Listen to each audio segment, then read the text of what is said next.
आयुष्यात कधीकधी काही मोठे प्रश्न आपल्यासमोर उभे राहतात आणि त्यांची उत्तरं शोधण्यासाठी आपल्याला थोडंसं मागे वळून पाहावं लागतं.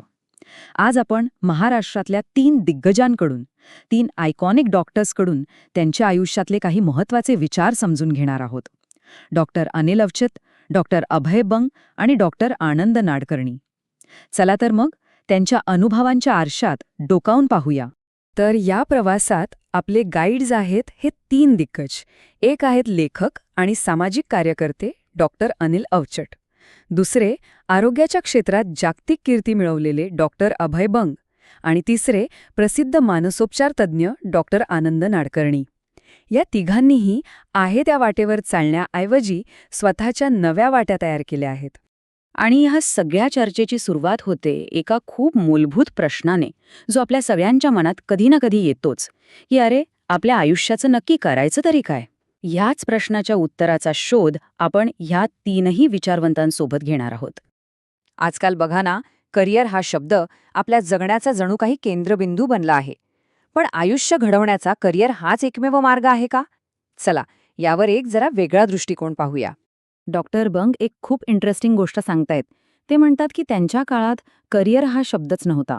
निवड होती ती कर्तव्याची. म्हणजे बघा, एका बाजूला आहे आजची करिअरची कल्पना, पॅकेज, स्कोप, ग्लॅमर यावर आधारलेली. आणि दुसऱ्या बाजूला आहे कर्तव्याची संकल्पना, गरज, सेवा आणि उद्देश यावर उभी राहिलेली. डॉक्टर बंग यांनी त्यांच्या आयुष्याचा मार्ग कधी निवडला असेल तर वयाच्या अवघ्या 13व्या वर्षी. वर्ध्याच्या कडक उन्हात सायकल चालवताना त्यांनी आणि त्यांच्या भावाने ठरवलं की खेड्यांमध्ये खूप गरज आहे. एक जण शेती सुधारेल आणि दुसरा आरोग्य. आपली गरज सर्वात जास्त कुठे आहे तिथे जावं. या एकाच साध्या विचारावर त्यांनी आपलं आयुष्य उभं केलं. ही करिअरची निवड नव्हती, ही होती कर्तव्याची निवड. आता डॉक्टर अवचटांचा मार्ग मात्र यापेक्षा एकदम वेगळा होता. ते त्याला मेथड ऑफ डिडक्शन असं म्हणतात. म्हणजे काय तर काय करायचं हे ठरवण्यापेक्षा काय नाही करायचं हे ठरवत पुढे जाणं. मेडिकलमध्ये मन रमलं नाही, सोडून दिलं. सामाजिक कार्यातून मन उचललं, तेही सोडलं. ते गमतीने म्हणतात की महत्वाकांक्षा नसणं हा माझातला एक मॅन्युफॅक्चरिंग डिफेक्ट आहे. पण याच प्रवासात त्यांना त्यांचं खरं पॅशन सापडलं, आणि ते म्हणजे लिखाण. डॉक्टर नाडकर्णी यांची गोष्ट तर अजूनच वेगळी आहे. कधीकधी आपल्याला स्वतःला जे कळत नाही ना, ते बाहेरून कोणीतरी अचूक हेरतं. मेडिकलच्या शेवटच्या वर्षात त्यांच्या एका प्रोफेसरने त्यांना फक्त एक वाक्य सांगितलं, लोक तुझ्यासमोर खूप सहज मोकळे होतात. आणि याच एका वाक्याने त्यांना दिशा दिली. जिथे माणसं आहेत, जिथे संवाद आहे, तिथेच काम करायचं हे त्यांनी पक्कं ठरवलं आणि मानसोपचारशास्त्राची वाट धरली. तर आता आपण या वैयक्तिक निवडींच्या थोडंसं पलीकडे जाऊया आणि एका मोठ्या जरा फिलॉसॉफिकल प्रश्नाकडे वळूया. आपलं या जगाशी नातं काय आहे आणि आपल्या अस्तित्वाचा अर्थ काय?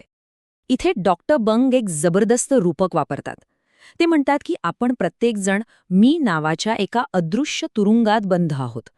स्पर्धा, तुलना, अहंकार या सगळ्या विटांनी हा तुरुंग बांधलेला असतो आणि आपलं खरं सामर्थ्य, आपला खरा आनंद त्यातच कैद होऊन जातो.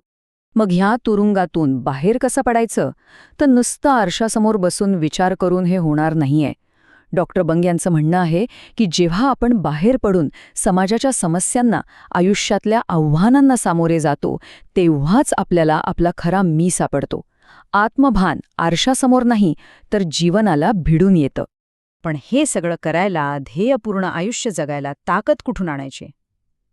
तर याचं उत्तर आहे ना, ते आश्चर्यकारकपणे खूप सोपं आहे. साधेपणात. आपल्याला वाटतं की आर्थिक सुरक्षितता म्हणजे जास्त पैसे कमवणं. पण खरा मुद्दा वेगळाच आहे. खरं स्वातंत्र्य, खरी आर्थिक सुरक्षितता जास्त कमवण्यात नाही तर आपल्या गरजा कमी ठेवण्यात आहे. एकदा का गरजा कमी झाल्या की पैशाची गुलामी संपते आणि आपण स्वतंत्र होतो. आता हे उदाहरण आहे का? डॉक्टर बंग नागपूरमध्ये मेडिकलला शिकत होते. नागपूरचा उन्हाळा तर आपल्याला माहीतच आहे. तरीही त्यांनी त्यांच्या रूममधला फॅन कधीच लावला नाही. का? कारण त्यांना भविष्यात स्वतःलाच कोणतंही निमित्त द्यायचं नव्हतं की बाबा एखाद्या खेड्यात वीज नाही म्हणून तिथे जाऊन काम करायला नकार द्यायचा. नाही. काय कमाल विचार आहे नाही का? आणि हा साधेपणा फक्त स्वतःपुरता मर्यादित नव्हता. पुढची गोष्ट तर संपूर्ण समाजाला प्रेरणा देणारी आहे. आकडा बघा, 100 तोळे. डॉक्टर अभय बंग यांच्या पत्नी डॉक्टर राणी बंग यांना वारसा हक्काने तब्बल 100 तोळे सोनं मिळालं होतं.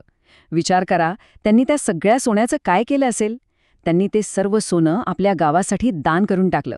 भौतिक गोष्टींपासून अलिप्त राहण्याचं आणि समाजासाठी जगण्याचं हे एक अविश्वसनीय उदाहरण आहे. आणि हेच या सगळ्याचं सार आहे. साधेपणा म्हणजे अभाव नाही, साधेपणा म्हणजे मुक्ती. जेव्हा आपल्या गरजा कमी असतात, तेव्हा आयुष्य कसं जगायचं याचं स्टिअरिंग मग पूर्णपणे आपल्या हातात येतं. आतापर्यंत आपण 2 खूप वेगळे मार्ग पाहिले. एक आहे स्वतःच्या आत डोकावण्याचा, तर दुसरा बाहेरच्या जगात जोडून घेण्याचा. आता बघूया की हे दोन्ही मार्ग शेवटी एकाच ठिकाणी कसे येऊन मिळतात. डॉक्टर आनंद नाडकर्णी याचं इतकं सुंदर विश्लेषण करतात. ते म्हणतात की डॉक्टर अवचटांचा मार्ग आहे अंतर्मुख, म्हणजे आतून स्वतःला शोधणं. याउलट डॉक्टर बंग यांचा मार्ग आहे बहिर्मुख, म्हणजे बाहेर समाजाशी जोडून घेऊन स्वतःला ओळखणं. आणि इथेच या 2 महान विचारांचा संगम होतो. एकाला म्हणूया सांख्ययोग, म्हणजे ज्ञानाचा मार्ग. दुसऱ्याला म्हणूया कर्मयोग, म्हणजे कृतीचा मार्ग. मार्ग भलेही वेगळे असोत, पण दोघांचंही ध्येय एकच आहे, त्या मी नावाच्या तुरुंगाला तोडणं, अहंकाराचा क्षय करणं, आणि दोन्ही मार्गाने ते साध्य होतच. तर मग या सगळ्या चर्चेनंतर एक प्रश्न आपल्या सगळ्यांसाठी उरतो. आपला स्वतःचा मार्ग कोणता? अंतर्मुख की बहिर्मुख, की या दोन्हींचा मधला एखादा? विचार करण्यासारखा प्रश्न आहे, नाही का?